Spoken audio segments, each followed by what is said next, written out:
At 19, I met Ebony, and like many young love stories, it was filled with passion but also emotional abuse. The first time we locked eyes, there was something magnetic about her. She was vibrant, confident, and carried herself in a way that made me feel alive. I thought it was love, the kind everyone talks about, intense, consuming, and overwhelming. But looking back now, I see how much of that love was built on manipulation, harsh words, and constant emotional turmoil. It wasn't immediately obvious. At first, everything seemed like the typical whirlwind romance. We spent days together talking about our dreams, our futures, everything felt so perfect. But over time the cracks started to show. It began with the little things, insults disguised as jokes, snide remarks hidden behind a smile. "You're stupid," she'd say when I made a mistake. "You're never going to amount to anything," she'd sneer when I was down. It wasn't just one-off comments either. They were consistent, repeated over and over until I began to believe them.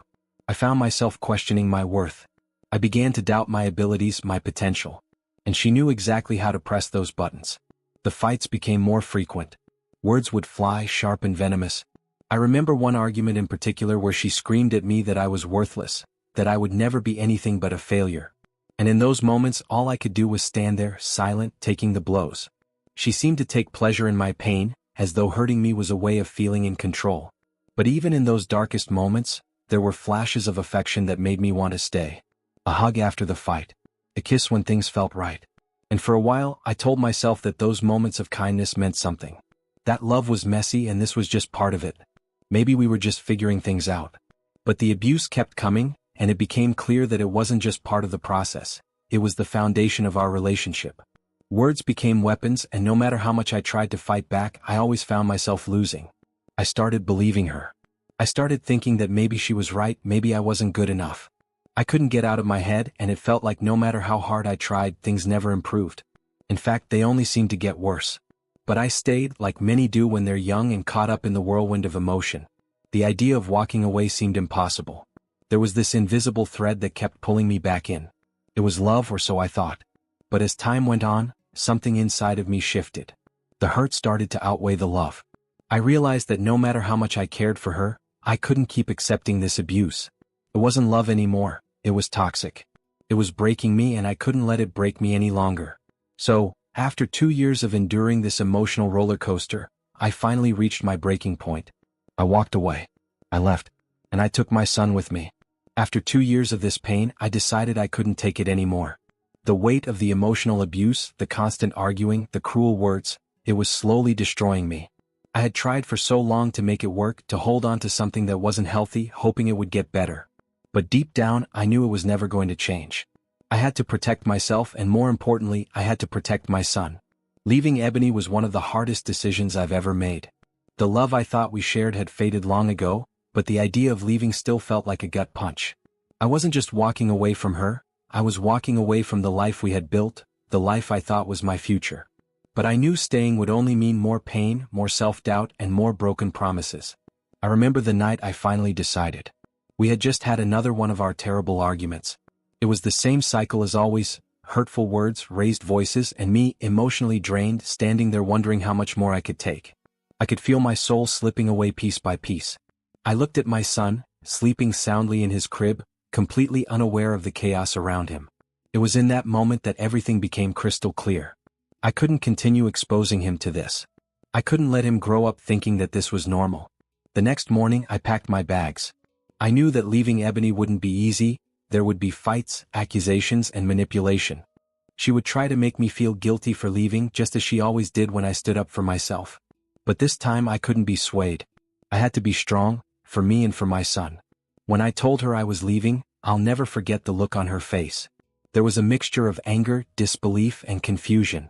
She didn't understand why I was leaving, and for a split second, I almost felt bad for her. But then I reminded myself of everything that had led to this moment. The name-calling, the constant belittling, the emotional toll. No one deserves to live like that. Not me, not her, and certainly not my child.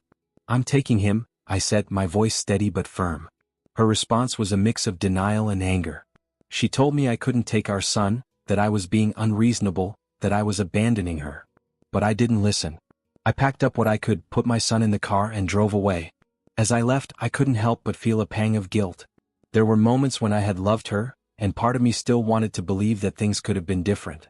But I had to face the truth. This relationship was toxic and it was suffocating me.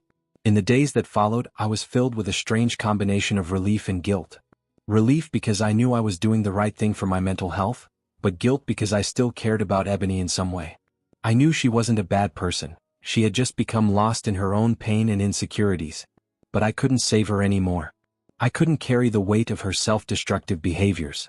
I focused on my son, who needed me more than anything. I moved on with my life, but it wasn't easy. I had a lot of healing to do, a lot of growing up to do. But I also knew that I had to learn from the mistakes I had made in that relationship. I couldn't allow myself to fall into the same patterns again. I had to become stronger for my son, for my future. Leaving Ebony was the hardest thing I've ever done, but it was the most important decision I could have made. It wasn't just a step away from her, it was a step toward my own future, a future where I could finally heal and build a life that didn't revolve around pain and regret. It was the beginning of a new chapter, and though I had no idea where it would lead, I knew I had to take that first step. Before we parted ways, I told her something that stayed with me for years: I will not lose. The words came out before I even fully understood their weight. In the chaos of that moment, amidst the tears, anger, and finality of it all, those words felt like a promise to myself. They were a declaration that no matter what happened next, I would not let this define me. I would not let this relationship, this heartbreak, or this pain break me. I would rise above it. I will not lose. It wasn't just about leaving Ebony or ending our relationship. It was about fighting for myself, for my sanity, and most importantly, for my son. I had spent so much time doubting myself, thinking I wasn't enough or that I couldn't be the father I needed to be. I had let the toxic environment we were in cloud my judgment and my self-worth. But now, with those words echoing in my mind, I knew it was time to take control of my life. That moment sparked something in me, an unshakable determination to rise above the pain and the failure I felt. It wasn't just about escaping the cycle of toxicity, it was about rebuilding my identity from the ground up. I realized that I didn't have to be a victim of my circumstances. I could choose to fight for something better, something healthier. In the weeks that followed, I threw myself into this new resolve. I sought therapy to work through the emotional scars that had been left behind. I focused on being a better father to my son, making sure he grew up in a loving, supportive environment, one that was free from the emotional chaos I had lived through. The road to healing wasn't easy. There were days when I still found myself haunted by the memories of our time together. The guilt would creep in, making me question if I had done the right thing. But then I would remember the look in my son's eyes, the way he needed me more than ever. I couldn't afford to be weak, I couldn't afford to let the past control me. I had to be strong not just for him but for myself. I will not lose. It became my mantra, my reminder whenever I felt the weight of the world on my shoulders. It was a constant push to keep going, to keep growing, to never allow myself to fall into the same toxic patterns. I had to change, to evolve into someone who was stronger, wiser, and more resilient than before. The determination I felt was like a fire inside me, burning away the doubt, the sadness, the regret. I realized that in order to heal, I had to stop looking backward and start looking forward. I couldn't keep holding on to the past. It wasn't going to help me move forward. As I began to rebuild my life, I started setting goals for myself. I worked on developing new habits, on finding purpose beyond the confines of my past relationship. I went back to school, started pursuing things I had always wanted to do, things that were mine and mine alone. It wasn't just about making a living, it was about making a life. I was no longer going to be defined by the person I was in that relationship or by the things that went wrong. I was going to define myself, carve out a new identity, one that was stronger and more resilient. And through it all, those words I had said to Ebony echoed louder with every passing day. I will not lose. It was a promise I made to myself, and it became the foundation of everything I built in the years that followed. I realized that while love can be painful, it can also be a catalyst for growth. Through the pain of loss, I had gained strength. I had gained clarity. And most importantly, I had gained the will to never give up, no matter how hard life got. In the end, I didn't lose. I learned to rise, to rebuild, and to face each day with the understanding that I had the power to overcome anything. And that was worth everything. After leaving Ebony and everything that had transpired, I felt like I had started anew. I focused on healing, building a better life for my son, and making sure I was in a place where I could be the kind of father and man I had always wanted to be. It wasn't easy, but I was determined. I felt like I had closed one painful chapter and was ready to open a new, brighter one. And that's when she came into my life. Her name was Maria. She was different from anyone I had ever met. She had this calming presence and effortless kindness that made me feel safe. She wasn't just my partner, she was my equal. Together, we created a home full of laughter, love, and hope. It was everything I had dreamed of when I had imagined a future after leaving the toxic relationship with Ebony. Maria supported me through my healing, and we worked together to raise my son, giving him the stability and care that he deserved. We got married in a small, intimate ceremony, surrounded by close friends and family. For the first time in a long time, I felt like I was building something real, something lasting. Maria wasn't just a partner, she was a teammate, someone who shared my values and vision for our future. We bought a home, created new traditions, and became a family. But just when I thought everything was finally falling into place, just when I felt like I had left the past behind, that's when the unexpected happened. It started with a message. It was brief, almost like an afterthought, but it carried a weight that I couldn't ignore. Ebony had reached out. At first, I thought it was just another one of her attempts to stir up trouble, something to pull me back into her world. I had learned the hard way to guard myself against her manipulations. But this time was different. Her message was simple and calm. There was no anger, no blame. She asked if we could talk. At that moment, a wave of unease washed over me. The past, which I had worked so hard to leave behind, was creeping back into my life, and I couldn't shake the feeling that this would somehow disrupt everything I had built with Maria. I didn't want to go down that road again. I didn't want to reopen old wounds. But I also understood that there were things left unsaid, unfinished business between Ebony and me. She was the mother of my child, and no matter how much I had distanced myself from her, we still shared a bond because of our son. So I agreed to meet with her.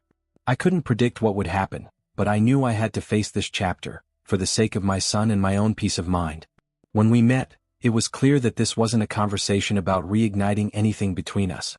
She wasn't asking to get back together or even to reopen old wounds. Instead, she had a request. One that would force me to reconsider everything I had built with Maria and the life I had moved on to. Ebony told me that she had gotten involved with someone new, someone who was willing to help her financially, but there was a catch. She needed something from me. She asked if I would be willing to help her with a large sum of money to keep her life stable and support our son in the way she believed was best. She said that the father of her new partner could provide the funds, but only if I signed a legal agreement to cooperate with her. The request shocked me. Here I was, with a new life, a new family, and the stability I had fought so hard to create, and now I was being asked to step back into a world I had promised myself I would never return to. There was a part of me that felt conflicted. I didn't want to be cold-hearted, and I wanted to ensure that my son had everything he needed. But there was a much larger part of me that was scared that agreeing to help her would pull me back into the same unhealthy patterns that had once defined our relationship. Scared that it would jeopardize the trust and love I had worked so hard to build with Maria. I thought about it long and hard.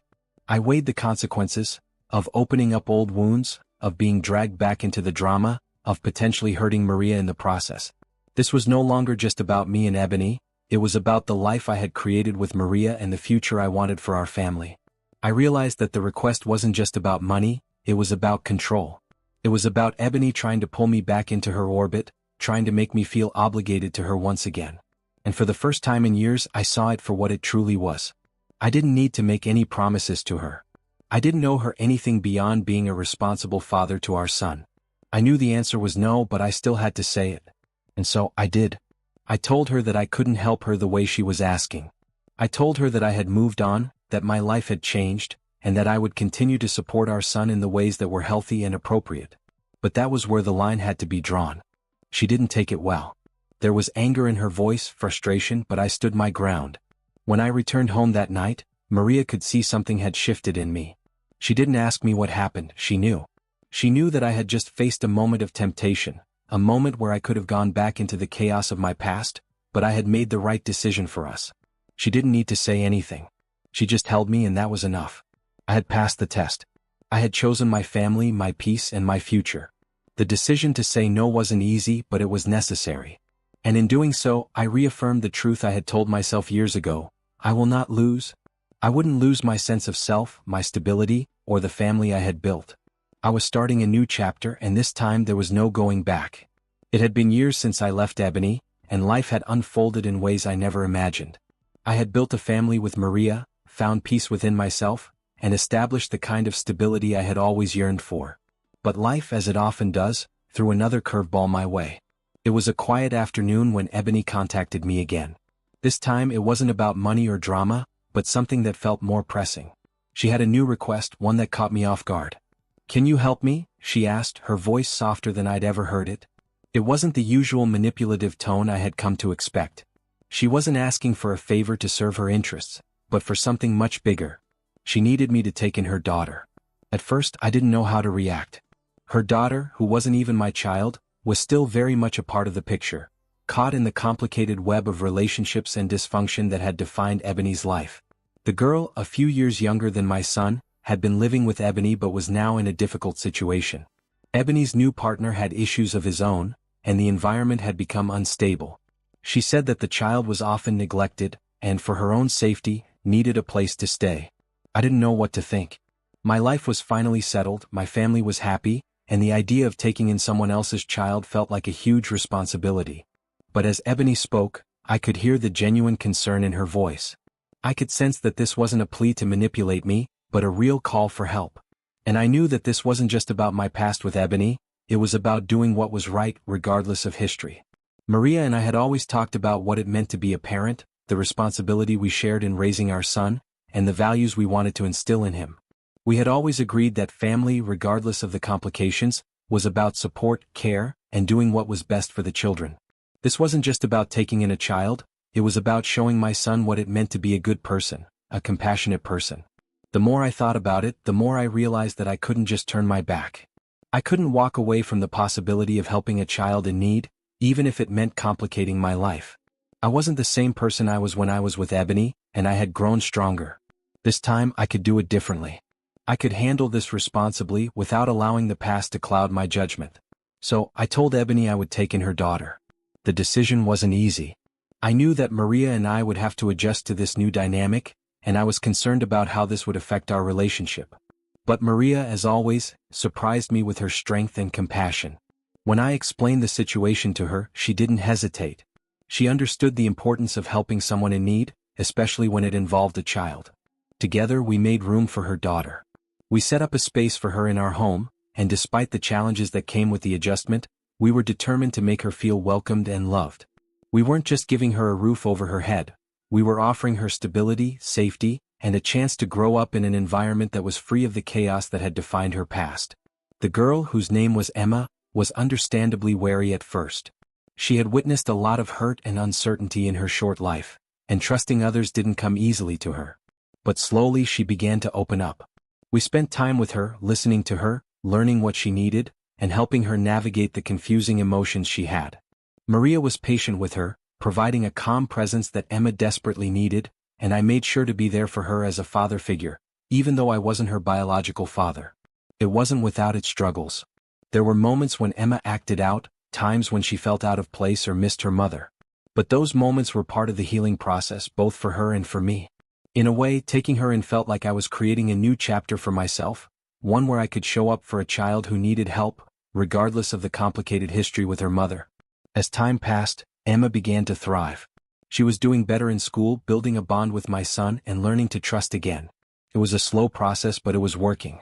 I saw her begin to open up, to smile more, and to find her place in our family. And in the process, I began to understand something about myself, that my capacity for love and care wasn't limited to just my own child. I had room for more, and I could provide that same stability and love for Emma that I had worked so hard to give my son. Taking in Ebony's daughter wasn't just about fulfilling a responsibility, it was about showing up when it mattered most. It was about choosing to do the right thing, even when it wasn't easy, and realizing that sometimes, doing the right thing means breaking away from the past and creating a better future for everyone involved.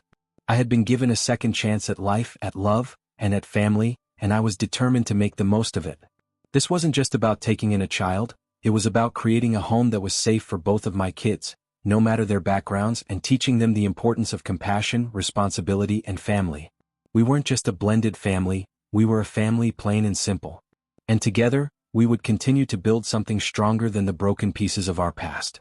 For 5 years I waited. I wasn't waiting for something grand, some miraculous change, but I did hold out hope that Ebony would fulfill the promise she had made to herself and to our child. The promise she had made when she said she would turn things around. When I first took Emma in, I did it with the belief that Ebony would eventually get the help she needed. I wanted to give her the time and space to figure out her life, to go back to school, to get a stable job, and to become the kind of mother Emma deserved. I wasn't expecting perfection. Hell, I didn't even expect her to suddenly become a flawless version of the parent I had always hoped she would be. But I did expect progress. I had grown so much over the years. I'd built a family with Maria, learned to navigate the complexities of fatherhood, and I had learned to prioritize stability and consistency. All of this time, I had hoped Ebony would follow suit. But 5 years passed and nothing changed. It was a slow, painful realization. At first, I made excuses for her. She's struggling with life, the system is against her, she just needs more time.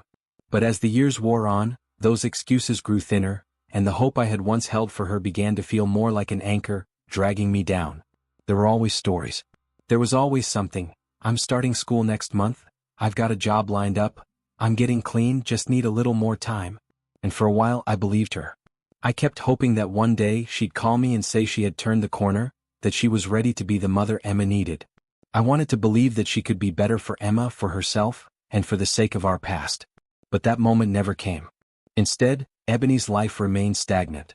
She'd drift in and out of unstable relationships, often relying on others for support, but never really finding any stability. She'd call occasionally, but not to check on Emma, just to vent about her struggles. Sometimes she'd ask for help with money or for a place to stay, but I had learned the hard way that helping her never led to real change. It was just another cycle of dependency, manipulation, and disappointment. I had tried to set boundaries. I told her, if you want a better life for Emma, you need to do the work. You need to show me you're serious about changing because I can't keep making excuses for you. But every time it was the same. Empty promises and vague plans that never amounted to anything. It became clear to me that no matter how much time I gave her, no matter how much I wanted to believe in her potential, she wasn't willing to do the hard work that was required to make those changes. I couldn't keep waiting. I couldn't keep putting Emma through the emotional turmoil of watching her mother drift further away, unable to take responsibility. Emma deserved more than that. She deserved a mother who was there for her, not just in moments of convenience but every day, someone who could provide the stability and love she needed to thrive. The tipping point came when I realized that I was holding on to a fantasy, not the reality of who Ebony had become. I wasn't doing her, or Emma, a favor by waiting around for a change that would never come. I was just prolonging the inevitable, and in doing so, I was compromising the life that I had worked so hard to build. It was painful, but I had to accept it. Ebony wasn't going to change. She hadn't even started. I couldn't keep letting her take up space in my life, emotionally or physically, when she wasn't willing to step up and take responsibility. I had already made the decision that I was going to be the best father I could be for Emma, but it was clear I couldn't do that while waiting for Ebony to pull herself together. And so, I let go. I stopped waiting. I stopped believing in the false promises she kept making. I stopped trying to fix her. It wasn't easy, but it was necessary. In the end, I realized that some people are not capable of change, at least not in the ways you hope. I couldn't continue to hold on to the dream of the mother Ebony might become. Instead, I needed to focus on the reality of the situation. Emma needed a stable, loving home, and I was the one who could provide that. It hurt deeply. It was hard to let go of the hope that one day Ebony might come through for Emma, but I couldn't keep sacrificing the stability of my family for a promise that wasn't being kept. And as much as I wished things could have been different, I knew I had to make peace with the fact that not all stories have a happy ending. Emma was the priority now, and I had to stay focused on giving her the best future I could. I had already been there for her when she needed me most. Now, it was up to me to continue being the father she needed and deserved. Ebony's unfulfilled promise was a hard pill to swallow, but it gave me clarity. I had done all I could, and it was time to move forward. Over the years, I watched Ebony spiral further into the same toxic patterns that had defined our past. Despite all the opportunities, all the encouragement I offered, she never seemed to change. I had tried so hard to believe that she could turn things around, to hold on to the hope that one day, she'd finally decide to take responsibility for her life, and for Emma. But as the years went on, that hope began to feel like a cruel joke. The bitter reality was that Ebony never truly wanted to change. She continued to party, to drink, to drown herself in the distractions of the world around her. I knew she had the potential for more. I had seen glimpses of the woman she could have been. The woman who was caring, loving, and capable. But those glimpses were fleeting, buried beneath layers of alcohol, impulsive decisions, and her constant avoidance of facing the consequences of her actions. It wasn't just the drinking or the partying, it was the lack of any real desire to better herself, to become a stable mother, or to build a future for herself and Emma. I reached out countless times, offering support, words of encouragement, and even practical help. "Come on, Ebony, you can do this. You need to get your life together," for Emma, I would say. But every time she would push me away. It wasn't just rejection, it was a complete dismissal of anything I had to offer. It wasn't just that she didn't want help, she made me feel like I was the problem, like I was the one who was somehow holding her back. Every time I tried to guide her in a better direction, she turned it against me, accusing me of trying to control her life, of being critical instead of supportive. Her words cut deep, more deeply than I cared to admit. I had always wanted what was best for her, for Emma, for everyone involved. But instead of seeing my concern, she saw it as an attack. She saw my desire for her to be better as an insult to who she was, and the more I tried, the more I felt like I was losing myself in the process. It hurt more than I can put into words. To be dismissed and rejected when all you want is to help. To offer someone everything you have only to be told it's not good enough, or worse, to be made to feel like you're the one who is wrong. It's exhausting. It wears you down over time. But what was perhaps the hardest part was seeing how her behavior affected Emma. Every time Ebony would show up, usually after a long period of silence, it would start with excitement and hope. Emma would run to her mother, eager to reconnect, to rekindle the bond they once shared. But those visits always ended the same way, with disappointment. With Ebony leaving, promising to be back but never following through. And when she did show up again, it was as if she had never been gone. The cycle of hope and hurt continued, wearing Emma down just as it had worn me down over the years. I wanted to shield her from that pain. I wanted to protect Emma from the broken promises and the abandonment. But no matter how hard I tried, I couldn't control what Ebony did, or didn't do. The reality was that I was left to pick up the pieces, to try and fill the void that Ebony's inconsistency had created in Emma's life. I wasn't just a father to Emma, I was also a mother to her, the one who showed up every day, who made sure she had stability, who fought for her well-being in ways that Ebony couldn't, or wouldn't. Despite all the hurt, I couldn't stop caring for Ebony. She had been a huge part of my life. She was the mother of my child, and I wanted to see her succeed. But the longer I waited for her to change, the more I realized that I couldn't force her to grow, to become the person she could have been. She had to want it for herself, and every time I pushed her, every time I believed in her potential, I was just setting myself up for another disappointment. I had to face the painful truth: Ebony wasn't going to change. She didn't want it badly enough, and I couldn't keep trying to save her. The years had proven that. I wasn't just holding on to a hope that wasn't coming to fruition, I was holding on to a version of Ebony that never truly existed. The woman I had hoped she could be was a figment of my imagination, a version of her that was forever trapped in the past. I realized then that I had spent so much of my life trying to make things right for Ebony and Emma, but in doing so, I had neglected myself. My own needs, my own growth, my own happiness. It wasn't just about Emma anymore, it was about me finding peace, finding stability for my own life, and allowing myself to heal from the emotional damage of the past. And so, I made a choice. I had to stop letting Ebony's failure to change dictate my happiness. I couldn't keep letting her drag me down.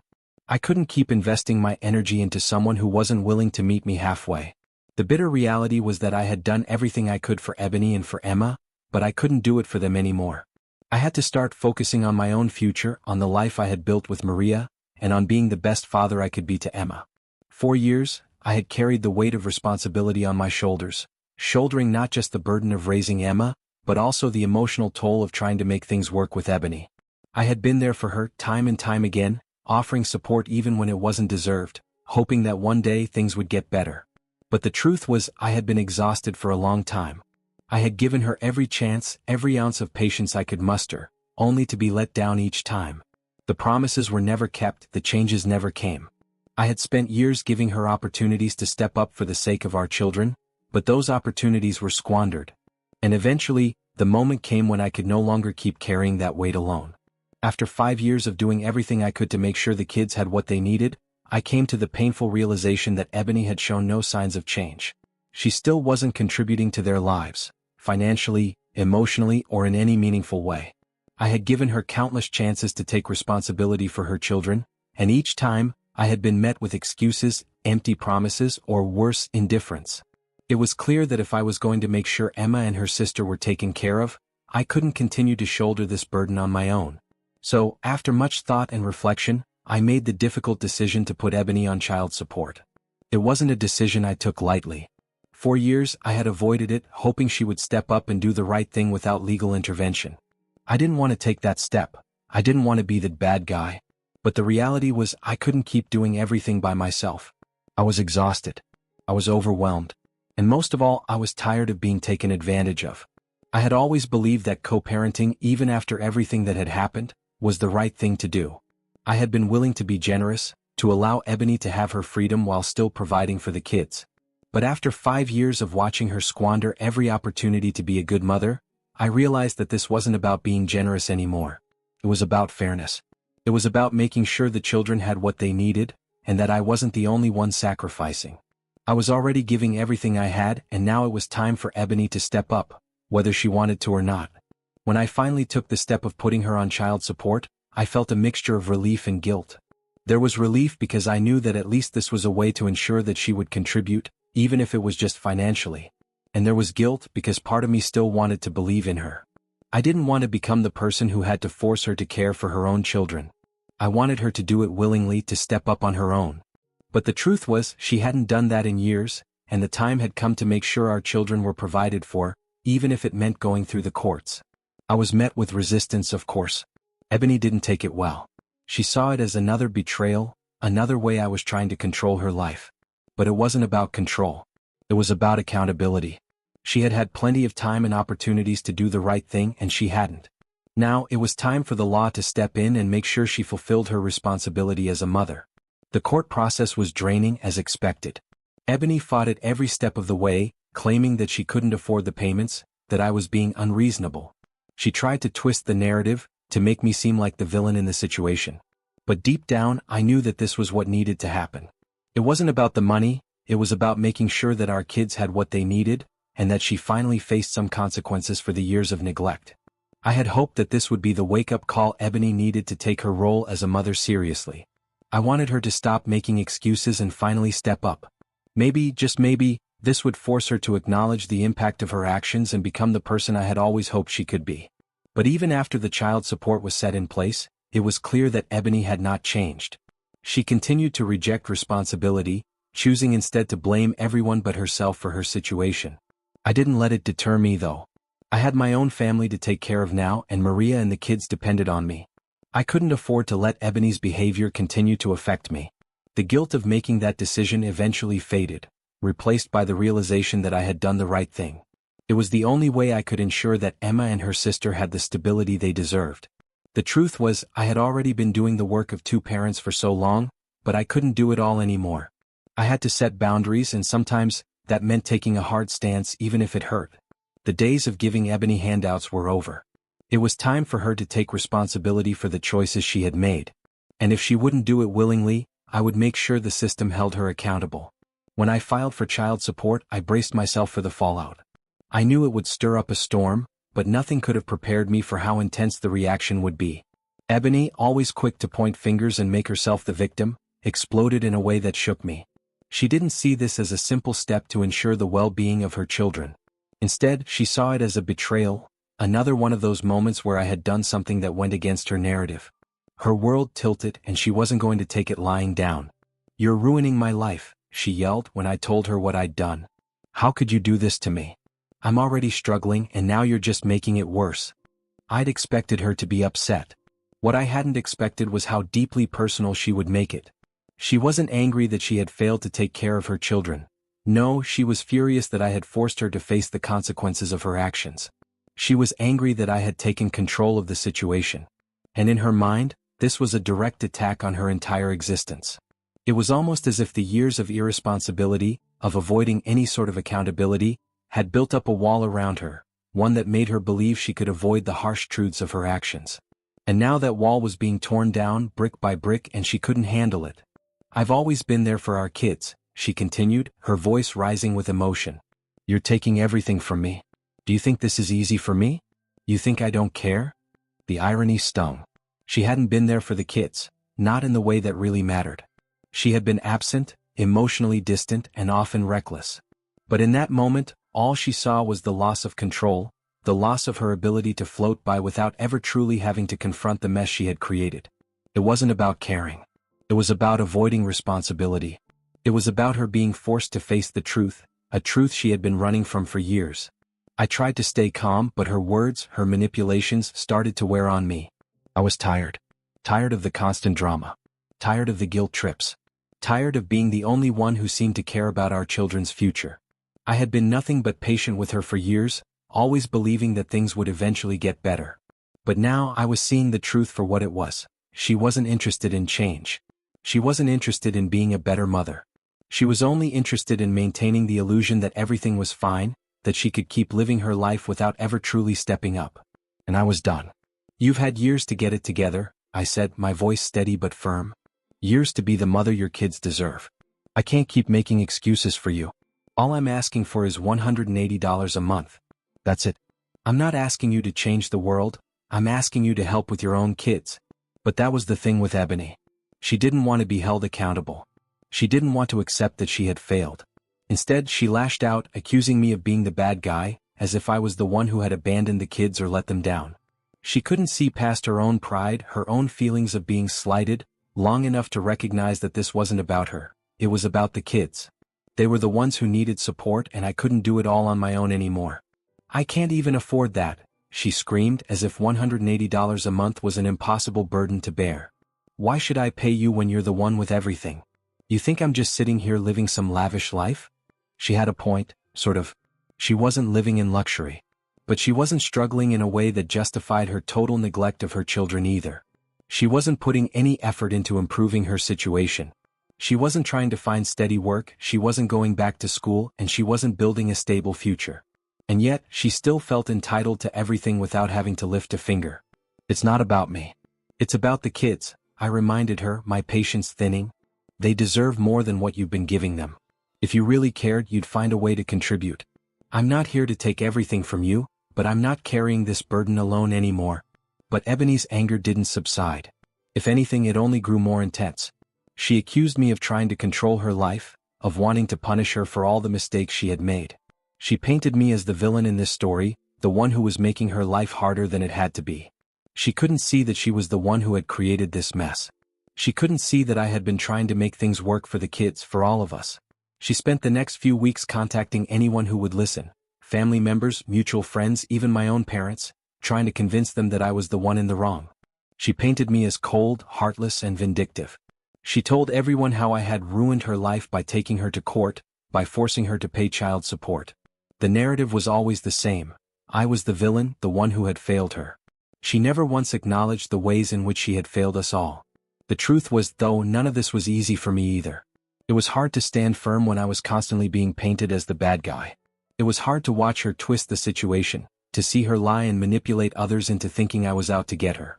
But I knew I had made the right choice. The decision to file for child support wasn't about vengeance. It wasn't about getting back at her. It was about doing what needed to be done to ensure the well-being of the kids. In the end, Ebony's reaction didn't change anything for me. The fallout was ugly, but it was necessary. It was the final step I had to take in order to move forward, to reclaim control of my life, and to make sure my children had the support they needed. I wasn't going to let her toxic behavior hold me back anymore. The choice I had made wasn't about being cruel, it was about being responsible for the sake of my children's future. And no matter how much she tried to blame me, I knew that I was finally doing what was best for all of us. While Ebony's life seemed to remain stuck in a perpetual loop of bad decisions and excuses, my wife and I were determined to break free from the patterns of the past. We had learned the hard way that change didn't happen on its own. It required hard work, sacrifice, and a mindset that was focused on growth, not just for ourselves but for the children we were raising together. From the moment we decided to build a future, we committed ourselves fully. We both pursued better jobs, opportunities that would offer us more stability and a chance to provide a life for our kids that was full of the things Ebony never seemed to understand: consistency, love, and responsibility. We worked long hours, sacrificed personal time, and constantly pushed each other to reach new heights. And though it wasn't always easy, there was a quiet satisfaction that came from knowing we were doing everything in our power to create a life of security and happiness for our family. We didn't just focus on our careers, we made a conscious effort to become healthier, both physically and mentally. We made time for exercise, meal prep, and creating routines that would keep us feeling strong and energized. There was no room for excuses. We had learned the hard way what it meant to neglect your well-being, and we refused to go down that path again. Raising our children became our primary focus.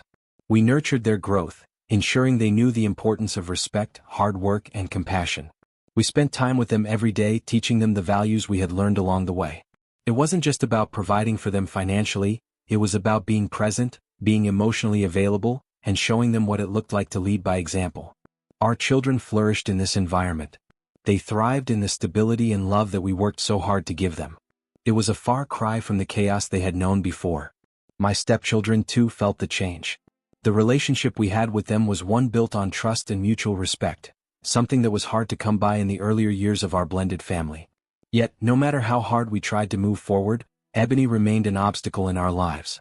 Even though I had hoped for her to find her footing, she seemed to sink deeper into the same unhealthy patterns.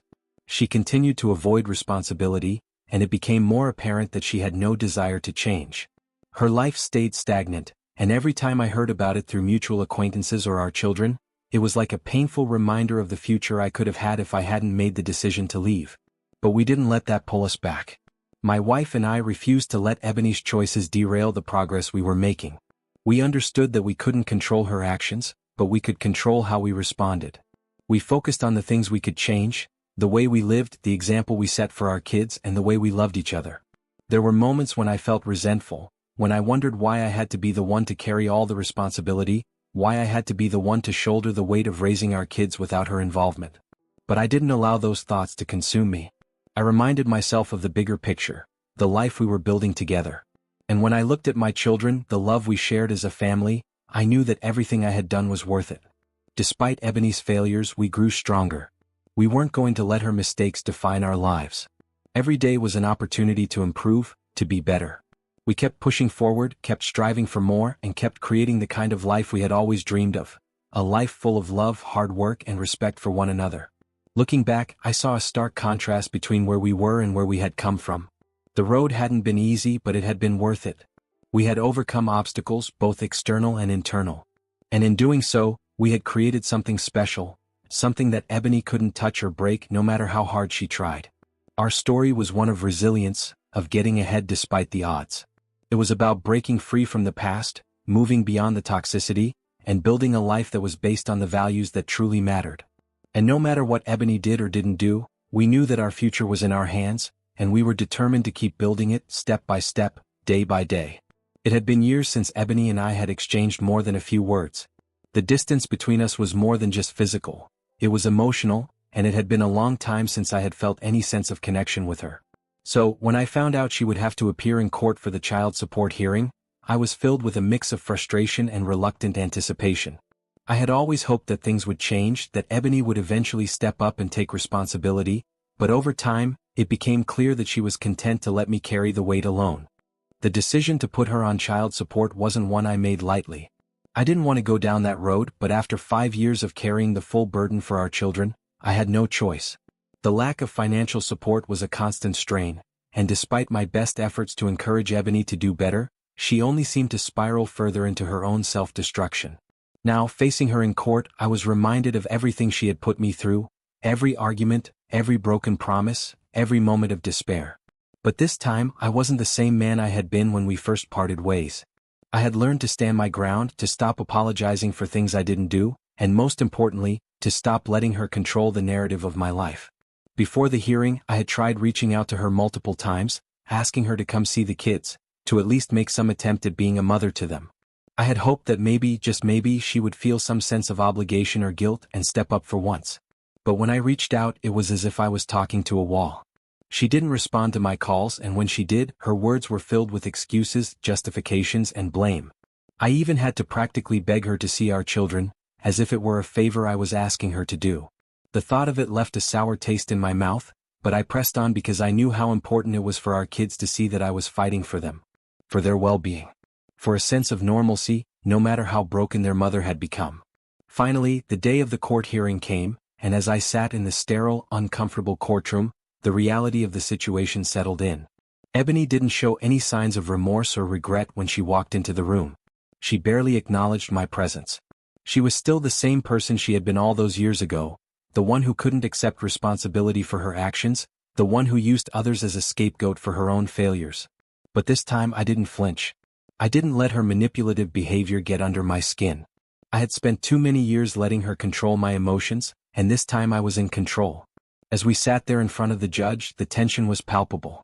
I could feel the weight of all the years of hardship in the air between us. It was as if the past was crowding the room, waiting for its moment to be addressed. Ebony, however, sat there with an almost indifferent expression. There was no apology, no recognition of the toll her choices had taken on me, on our children. She was there only because she had no choice, because the law had finally caught up with her. When the judge asked her about her financial situation, about how she was contributing to the children, her responses were vague and evasive. She couldn't offer any real answers.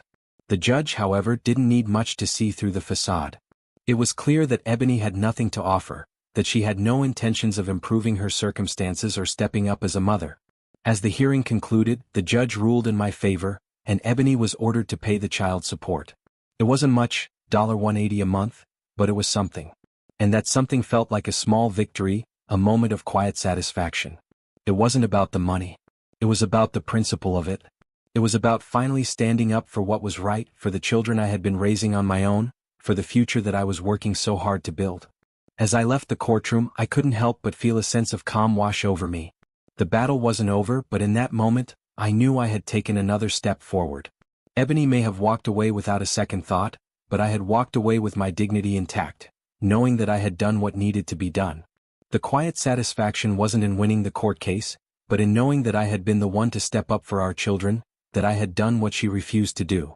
It was the satisfaction of seeing the truth for what it was, of knowing that I was now free from the toxic grip she had held on me for so long.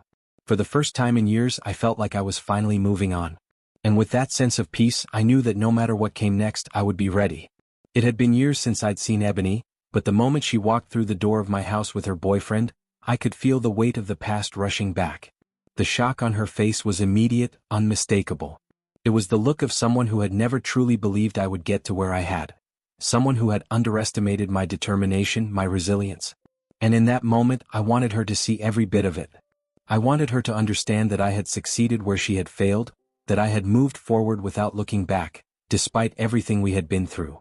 I had worked tirelessly to build a life for myself, to create a home and a family where love and stability were the foundation. And as I stood there in front of her, I felt a quiet sense of pride in everything I had accomplished. She had once believed that I was weak, that I would never make it without her, that I was just another person who would fall into the same traps that so many others did. But I was living proof that people could change, that they could rise above their circumstances, and that they could create a future that was not defined by their past. The house I had built with my wife was warm, welcoming, and a far cry from the broken, chaotic places Ebony and I had shared. The walls, once bare and cold, were now decorated with memories, family photos, the laughter of our children echoing through the rooms. It was a home, not just a roof over our heads. And as Ebony and her boyfriend took it all in, I could see the realization dawn on her. I wasn't the same person she had left behind. I had grown, I had learned, and I had found happiness in ways I never thought possible. Ebony had always been the type to criticize me, to put me down when I needed encouragement the most. She had never believed in my potential, never saw the strength I had within me. But now as she stood there looking around at what I had built, I knew she couldn't deny the truth. I wasn't the man she had tried to manipulate into submission. I wasn't the person she had thought she could walk all over. I wanted her to see the contrast between where we both had ended up. She had spent years chasing a life that would never come, drifting from one mistake to the next, while I had used every setback, every hardship as fuel to propel myself forward. I wasn't a victim anymore, I was a survivor. And not just a survivor, but someone who had taken control of his life and made something of it. As she wandered around, her eyes scanning the space, I could tell she was comparing it to the way things had been when we were together. I wasn't trying to rub it in her face, I wasn't there to make her feel bad. But I wanted her to understand the gravity of her choices, to see that the opportunity to build something better had been there all along. I had been willing to put in the work, to face the difficult truths, to sacrifice everything for my family. She, on the other hand, had taken a different path, a path that had left her isolated and lost. I didn't need her to apologize or acknowledge the pain she had caused me. What I wanted was for her to recognize that I had taken the lessons I learned from our past and used them to create a future I could be proud of. And deep down, I knew that it was a future she could have had too, if only she had chosen differently. As she sat down on the couch, her boyfriend beside her, I could see the regret in her eyes, the understanding that maybe, just maybe, she had made the wrong choices. But I didn't need her to say anything. The silence between us was louder than any words could have been. I didn't want her back. I wasn't looking for validation. I had moved on and my life had moved forward in ways I never thought possible. But in that moment, I wanted her to know that I had done it without her. I had found my way and I had built something that was better than anything we had shared. I had succeeded where she had failed, and that success was a testament to the person I had become. A person who no longer allowed the past to define him, a person who was in control of his own future. As they left, I didn't feel anger or resentment. I just felt peace. I knew that I had shown Ebony what could have been, but more importantly, I had shown myself what I was capable of. And that was all that mattered. When I led Ebony through the door, I knew this moment was a long time coming. It wasn't about rubbing anything in her face, it was about showing her who I had become, the man I was now, not the person she had left behind. I had come so far and it felt like the culmination of everything I'd worked for, the life I had painstakingly built, step by step, piece by piece. I walked her through the house first, showing her each room that my wife and I had designed together. Every corner of the house told a story, of late nights spent working on projects, of finding ways to stretch a dollar, of sacrifices that had been made along the way. But also there was love, laughter, and warmth in every inch of the space. The polished hardwood floors, the cozy fireplace, the children's bedrooms filled with their drawings and toys, these were the things that mattered now. As I spoke to her, walking her through the house, I could see it in her eyes. She wasn't impressed just by the material things, the cars, the land, the expensive furniture, but by the life I had created for myself. The confidence I had now, the peace I had in my heart, was something she hadn't anticipated. I could tell she was searching for cracks, trying to find something to diminish my success, but there was nothing for her to latch onto. I was the man I had promised myself I would become. And then I took her outside. I showed her the land, the property I had built from the ground up, the cars I had worked so hard to own. Every corner of the property reflected a choice I had made to rise above the circumstances of my past. It wasn't about showing off, it was about showing her that I had taken control of my life in ways she never could.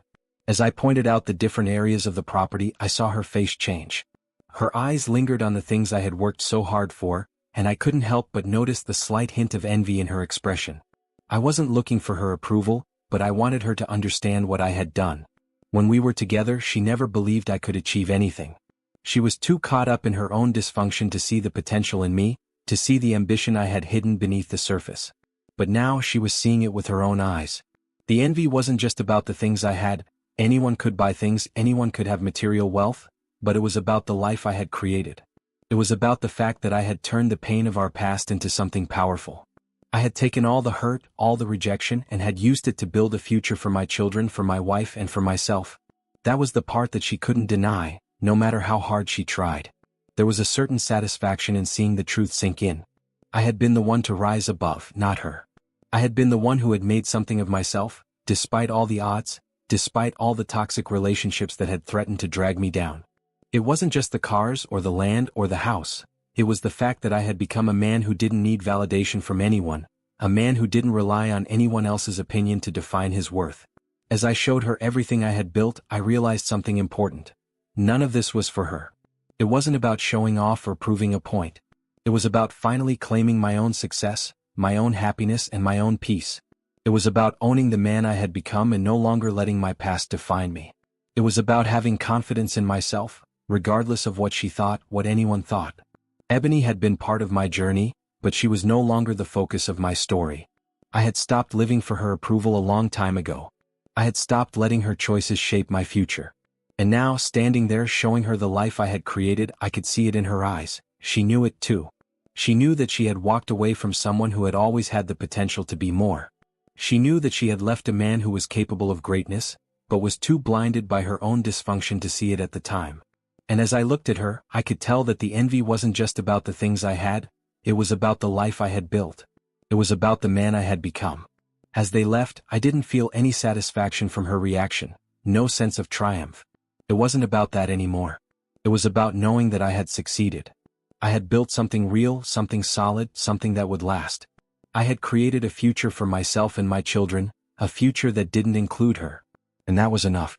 I had finally become the man I had always dreamed of being, and I knew deep down that no one, especially not Ebony, could take that away from me. As I stood there watching Ebony's reaction to everything I had built, I couldn't help but notice something else, something that was even more meaningful to me. It wasn't just the cars, the house, or the land. It was the woman by my side, the woman who had been with me through the highs and lows, the one who had supported me without hesitation, and the one who had changed right alongside me. Over the years, my wife had worked tirelessly on herself. I had watched her grow in ways that still amazed me. When we first met, she was a woman full of potential, but like me, she had her struggles. But together, we faced those challenges, and over time, we both became stronger versions of ourselves. It wasn't an easy road, but it was worth every step. My wife had transformed. She had found her own voice, her own strength, and had become someone I could always count on. I couldn't help but notice the difference between her and Ebony as we stood there, in the midst of everything I had worked so hard for.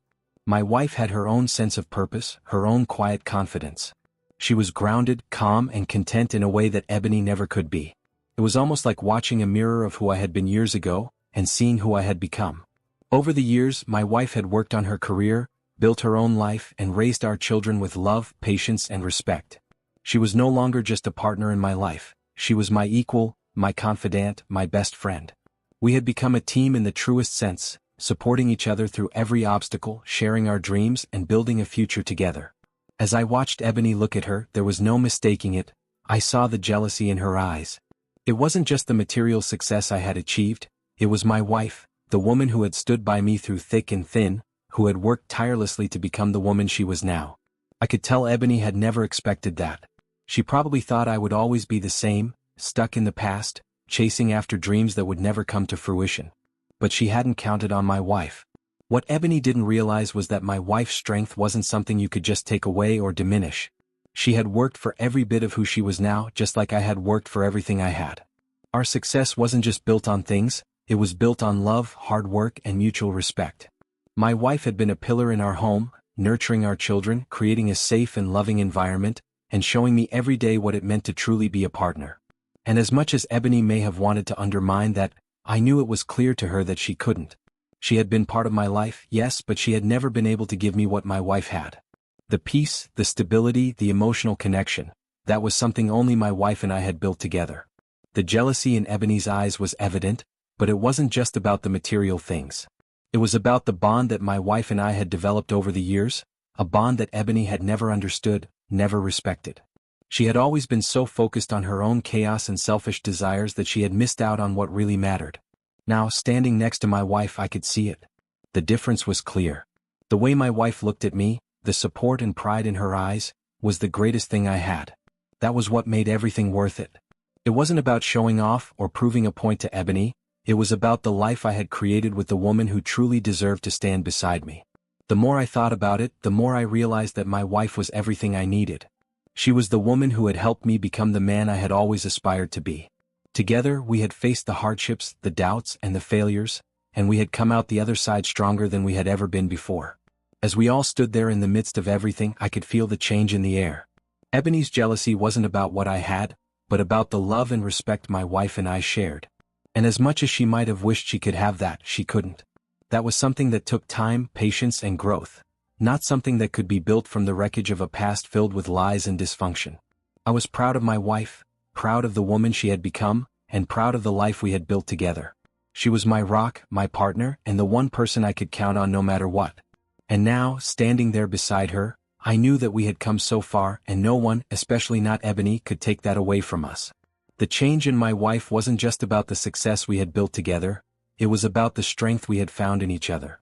And that was something that Ebony would never understand. As we continued our tour, I couldn't help but feel a sense of quiet satisfaction. Ebony's face was a mixture of disbelief and resentment as I showed her the life I had built. Every corner of the house, every car parked in the driveway, every small victory along the way, each one felt like a testament to the promise I had made to myself all those years ago. I told you I wouldn't lose, I said, my voice steady, but with a touch of pride. You never believed me, but I made it. I kept my word. Ebony remained silent for a long moment, her eyes scanning the rooms, clearly trying to process the reality in front of her. The life I had created was everything she had never managed to build. She had seen me at my lowest, and now here I was standing in the middle of my success, surrounded by the tangible proof of how far I'd come. And she couldn't deny it. I continued to walk through the rooms, casually pointing out the small details that spoke volumes about how much effort had gone into every part of our home. It was more than just a place. It was a reflection of the years of hard work, sacrifice, and determination that had led me here. It was my reward for never giving up, even when the world tried to break me down. You said I'd never make it, that I'd fail just like everyone else, I added, the weight of those words hanging in the air. But I didn't. I didn't let my past define me. I didn't let you or anyone else hold me back. Ebony's expression softened for a split second, and for the first time in years, I saw a flicker of realization in her eyes. She knew I was right. Despite everything, despite the heartache, the betrayal, and the countless obstacles, I had won. I had come out on top, and that success was mine. It was mine and my wife's, a product of our shared commitment to each other and to the future we were building together. It was the life Ebony had never been able to achieve, and the one she never would. Finally, she broke the silence, her voice barely above a whisper. You were right, she admitted, her words heavy with defeat. I didn't think you'd make it. I didn't think you could do it. But you did. You really did. I couldn't help but feel a sense of vindication. Her admission was a small victory, but it meant something. It wasn't about rubbing it in her face, it was about proving to myself that I had kept my word. That I had refused to give in to the past and had forged my own future. For a moment, I allowed myself to savor the moment, taking in her admission without saying anything more. There was nothing else I needed to prove. I had done what I set out to do, and that was enough. As we continued walking through the house, I could see the defeat in her posture, the way her shoulders slumped as she took in the life I had built. This was a life I had earned. This was a life I had worked for, fought for, and never once given up on. And as much as I might have once longed for her approval, I no longer needed it. The approval I had always craved came from within. It was the satisfaction of knowing that I had kept my promise. It was the peace that came from knowing I had turned my life around, despite all the doubts and obstacles placed in my path. Ebony's defeat was not something I celebrated, it was simply the reality of our paths diverging. She had made her choices and I had made mine. And while our stories were now worlds apart, there was a sense of closure in this moment. She could see now what I had accomplished, and that was enough. I'm glad you can see it, I finally said, my voice calm. But this wasn't about proving anything to you. It was about proving something to myself. About making sure that I would never lose again. Ebony didn't respond.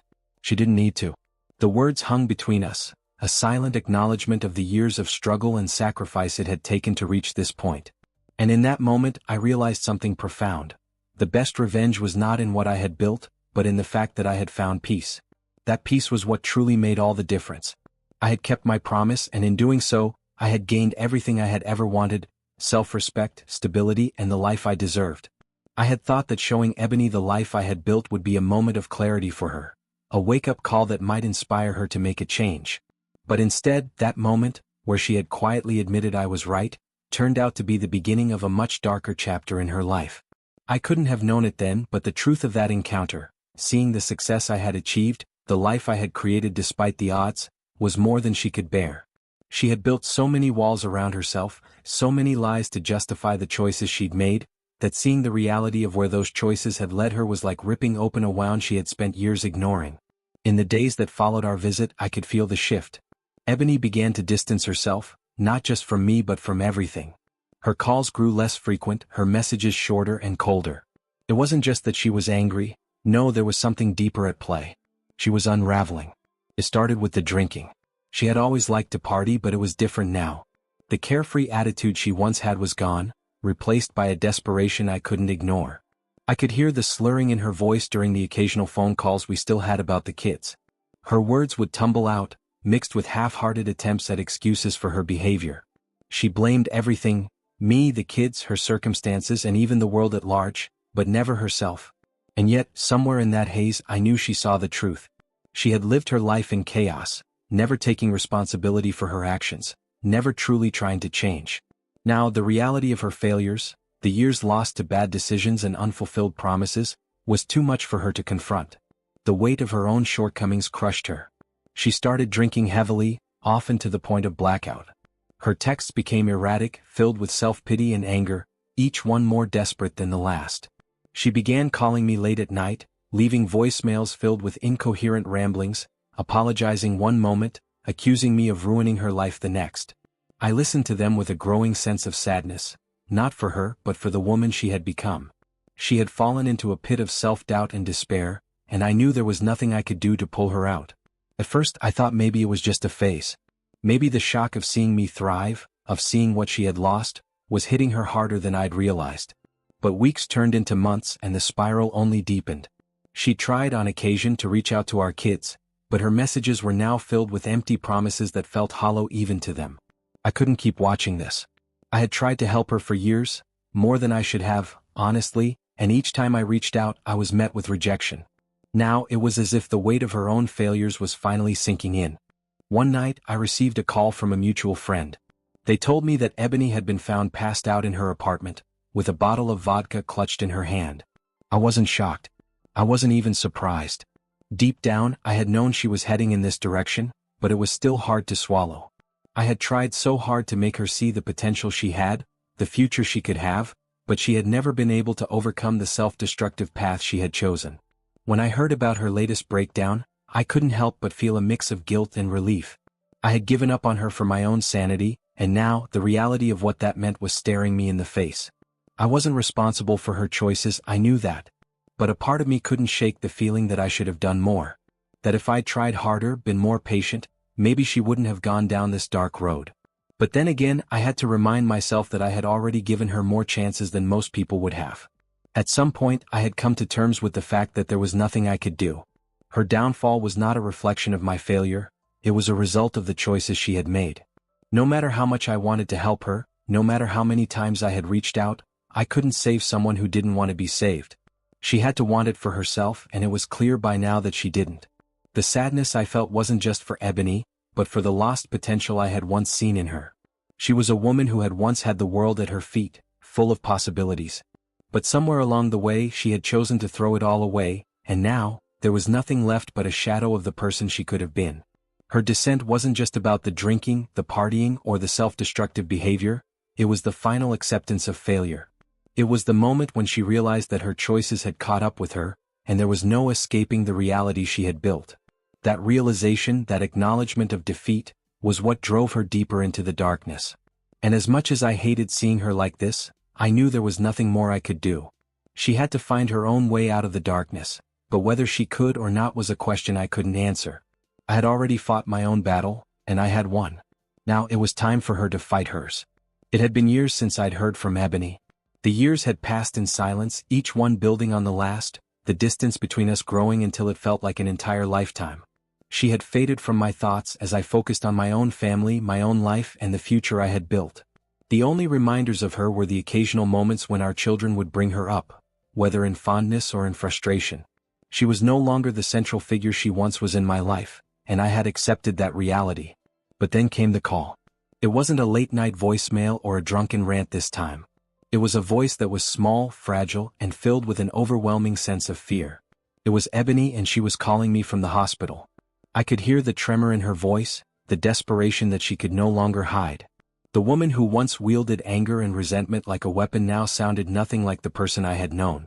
Her words tumbled out in a frantic rush, but the gravity of what she was saying hit me instantly. I need you to take care of the kids. I don't know how much time I have left. The shock of the moment was paralyzing. For years I had written her off, had moved on from the wreckage of our past, convinced that she was lost to her own choices.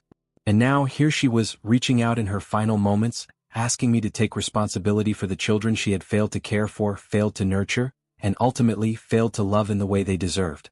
Her voice cracked as she explained that her liver was failing, that the damage from years of drinking and neglect had taken its toll. She was scared, more scared than I had ever heard her in our entire history together. The bravado that once masked her insecurities had vanished, replaced by a raw, vulnerable version of the woman I once loved. "Please," she begged, "I'm sorry for everything. I know I've failed you and I've failed them. I don't know how much longer I have, but I need to know they'll be okay. Please, take them." It was surreal listening to her, as if the world had tilted on its axis. I could barely process her words, the weight of them hanging heavy in the air. This wasn't just a plea for help, it was a surrender. For the first time in all those years, Ebony was acknowledging her own defeat, her own inability to provide the kind of life the children needed. But in the back of my mind, a part of me couldn't help but wonder, was this just another manipulation? Was she trying to absolve herself of the guilt she had carried for so long, in the final moments of her life? Was she truly scared, or was this just another way of trying to control the narrative one last time? Still, in that moment as I listened to the quiet sobs on the other end of the line, I knew what I had to do. The pain of her past failures, the frustration I had carried for so long, all seemed insignificant in the face of what was now a stark, undeniable truth. My children, our children, needed to be cared for. And if she was asking me to step up in the way she never had, then I would. I owed it to them to make sure their futures weren't tainted by the same mistakes that had wrecked her life. "I'll take care of them," I said, my voice firm but not unkind. "You don't have to worry about them. I'll make sure they're okay. But you need to get better, Ebony. For your own sake. And for theirs." There was a long silence on the other end of the phone. Then, in a whisper, she spoke, the words heavy with a sorrow I hadn't heard from her in years. "Thank you. I'm sorry for everything." I hung up the phone, my mind racing with a mixture of emotions. I felt anger, sadness, and a sense of finality, but most of all, I felt nothing. There was no triumph in her plea, no satisfaction in knowing that I had finally won. I had always believed that the satisfaction of being the better person would bring closure, but now it felt hollow. Ebony's descent had consumed so much of her life, and there would be no neat resolution, no perfect ending to the story we had shared. I couldn't help but think of our children. The years of absence, the moments they had missed with their mother, the emotional scars they carried because of her decisions. And now she was asking me to take over once again, as if her failures could be erased in an instant. I didn't want to resent her, but I couldn't ignore the years of pain and neglect. I had already carried so much of the weight for them, for us. And yet, I knew that this was different. She wasn't just asking for forgiveness, she was asking for a second chance, not for herself, but for them. And in that moment, that was all that mattered. It wasn't going to be easy. There would be difficult conversations, feelings of betrayal, and perhaps some bitterness to deal with. But I had made a promise to myself long ago that I wouldn't lose. And now, that promise wasn't just about me, it was about the children I loved, the family I had built, and the legacy I would leave behind. Ebony had made her choices, and now it was time for me to make mine. She had reached out for help, whether out of guilt, desperation, or a final plea for redemption, I didn't know. But I wasn't going to let the children suffer because of the mistakes of their past.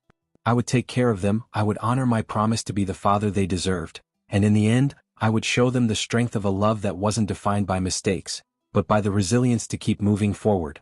The call had marked the end of one chapter, but it was also the beginning of another. 2 days. That was all the time Ebony had left after that fateful phone call. I had expected to feel a sense of relief or at least some closure. After all, her choices had led her down this path. The years of neglect, the endless cycles of self-destructive behavior, and the weight of the hurt she had caused, it all seemed to point to this inevitable ending. But when I heard the news of her passing, it wasn't relief that washed over me. Instead, it was a flood of conflicting emotions: regret, sorrow, guilt. Ebony was gone. The woman who had been part of my life, for better or worse for so many years, was no longer here. The mother of my children, a person I had once loved, was now a memory, one I had no more power to shape or change. And with her passing, I couldn't shake the feeling that there was something I had missed, something I should have done differently. I had done my best over the years, but I couldn't help but wonder, could I have done more for her? Was there something I could have said, some way I could have reached her before the downward spiral consumed her completely? I had promised I wouldn't lose, and I had stuck to that promise. I had made sure our children were safe, that they were loved, and that they wouldn't be harmed by the chaos she had left behind. But in her final days, when she reached out, I hadn't been able to save her. I hadn't been able to make her believe in herself, in the possibility of a different life. It wasn't that I had expected a miracle. I knew Ebony had made her choices long before that call, but that didn't stop the sting of guilt. I had seen her in such a vulnerable state, heard her plead for help, but despite everything, there was nothing I could do to erase the years of damage she had done to herself. She had spent so much of her life pushing people away, and in the end, that isolation had caught up to her. The guilt I felt was a heavy weight on my chest. I could feel it like a physical presence pressing down on me, especially as I thought of our children. They would never have the chance to know their mother in the way they deserved. The absence of that bond would be something they would carry with them forever. I could try to fill the void, but I couldn't replace the woman who had given them life. And the knowledge that I had failed her, at least in the moments that truly mattered, gnawed at me. I wanted to be angry, to feel nothing but resentment for the pain she had caused. I had every right to feel that way. She had hurt me, hurt the kids, and sabotaged everything we could have had. But now that she was gone, the anger felt empty. It was replaced with something more complicated, sorrow for the woman who had been so lost, so far from the person she could have been. I mourned not just the woman she had become, but the woman she might have been if things had gone differently. I spent those first few days after her death in a kind of numb disbelief. I didn't cry at first. I think I was still trying to process the finality of it all. The woman who had once been a central figure in my life, who had shared moments of love and laughter with me, was now gone. And yet, it was hard to feel like there was any justice in her death, no grand sense of rightness or satisfaction in knowing that she had paid for her mistakes. It just felt like an overwhelming loss. Not just for me but for our children too. I kept thinking back to that last conversation we had. The one where she admitted her failures, the one where she had finally shown vulnerability, a side of her I had rarely seen. I had heard the words of regret, but I never expected her death to come so soon after. It was as if she had only just begun to realize the enormity of her choices, but it was too late to change anything. At the same time, I couldn't help but feel grateful that she had reached out to me at the very end. In her own broken way, she had made an attempt to make things right.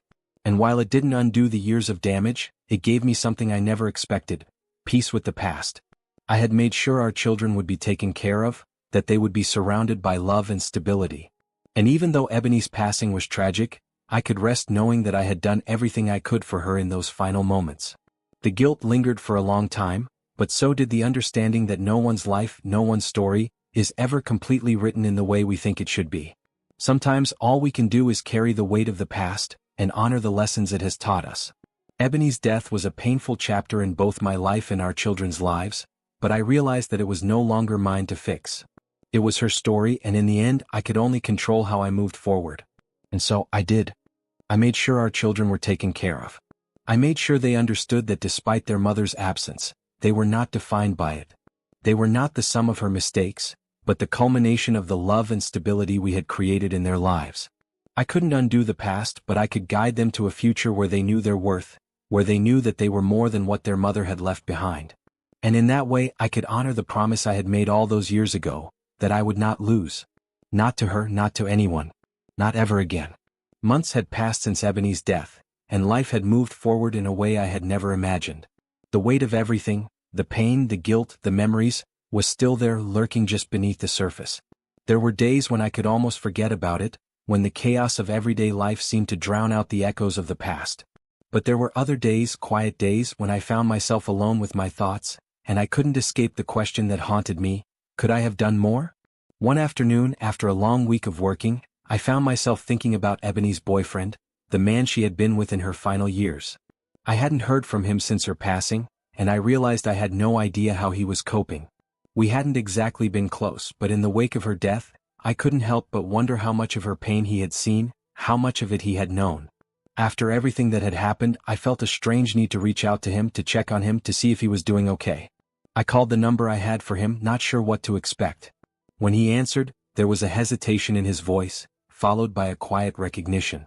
"Hello?" I greeted him awkwardly, unsure of what to say. He seemed surprised to hear from me, but after a few moments of small talk, I asked how he was doing and how he had been coping with Ebony's death. There was a long pause on the other end of the line, and when he spoke again, his voice was low, almost reluctant. She didn't really talk much about what was going on. I mean, I knew she was struggling with some stuff, but I didn't realize how bad it had gotten. He said, almost as if speaking to himself. My heart sank. I had hoped, naively perhaps, that maybe he had been aware of the depth of Ebony's pain, that maybe, together, they had tried to help her in those final years. But his words told me something I already feared. She had hidden her struggles from everyone, even the man she had been with. She had carried her burdens alone, and in the end, it seemed that she had done the same with me. She reached out to me, but had anyone else truly known the extent of her pain? I stayed silent for a moment, trying to process what he had said. There was so much I still didn't understand about the last years of Ebony's life. It was a part of her I would never truly know, and perhaps that was the hardest part of it all. Realizing that, despite everything we had been through together, there were still pieces of her I would never have access to. I didn't know she was that bad off, he continued. I wish I could have helped her more. Maybe I could have done something. His words echoed in my mind long after the call ended. Here I was, carrying the guilt of not doing enough for her, but so was he. We had both failed in our own ways. And yet, neither of us had the full picture of what had been happening behind the scenes. Ebony had been living in a world of isolation, even with people around her. It was as if she had built walls so high no one could reach her, until it was too late. The conversation left me with more questions than answers. Why had she hidden everything from him? Why had she reached out to me in her final moments? And the most painful question of all, why hadn't I seen the depth of her suffering sooner? The guilt I had been carrying for months became even heavier after that phone call. It wasn't just about whether I could have done more for Ebony, it was the realization that even when she reached out, I wasn't the only one she had hidden things from. And I couldn't help but wonder if I had somehow failed her in the most important way by not seeing through her defenses, by not understanding the full extent of her pain. It gnawed at me. It made me question every decision I had ever made in our relationship, every moment I had tried to distance myself, to protect myself from the toxicity. I had kept my distance for my own sanity, but was that the right thing to do? Could I have been more patient, more understanding? Could I have done something, anything, that might have prevented the tragic end to her story? The truth was, I would never know. The choices she made, the paths she took, were hers alone. I couldn't rewrite her past, and I couldn't change the way things had played out. But that didn't stop the guilt from consuming me in waves. As I sat with these thoughts, I realized that there was something I had to come to terms with. I couldn't save everyone. I had saved myself. I had built a life that I could be proud of, a life that was filled with love, stability, and a future for my children. But in the end, Ebony had made her own choices, and those choices had led her down a path I couldn't follow. The guilt would never truly go away. It would always be there, lingering in the background, a reminder of what could have been. But I knew deep down that I had done what I could. I had been there when it mattered most, and I had kept my promise to never lose. And perhaps that was the best I could do for her in the end.